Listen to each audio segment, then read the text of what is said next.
ایک دن دھوپ سے بھرے جنگل میں سیمی گلہری اپنی شرارتی آنکھوں سے ہر جگہ گھومتی پھرتی تھی۔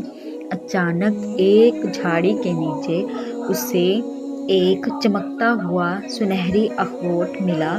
سیمی حیران ہو کر بولی، یہ تو جادوئی لگتا ہے۔ وہ اخروٹ لے کر اپنے عقل مند دوست الو کے پاس گئی۔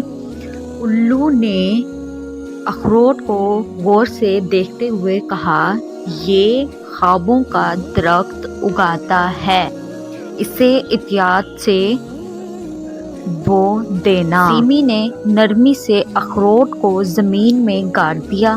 اگلی صبح وہاں ایک چھوٹا سا درخت اگ آیا جس کی پتیاں چمک رہی تھیں۔ بات یہ تھی کہ درخت کہانیاں سناتا تھا، ایسی کہانیاں جو بہادری، مہربانی اور دوستی کے سبق دیتی تھیں۔ جلد ہی سیمی نے یہ درخت جنگل کے سب جانوروں کے ساتھ بانٹ دیا۔ سب مل کر سنہری درخت کی جادوئی باتوں سے لطف اندوز ہونے لگے۔ سیمی نے سب کو سکھایا کہ خوشیاں بانٹنے سے بڑھتی ہیں۔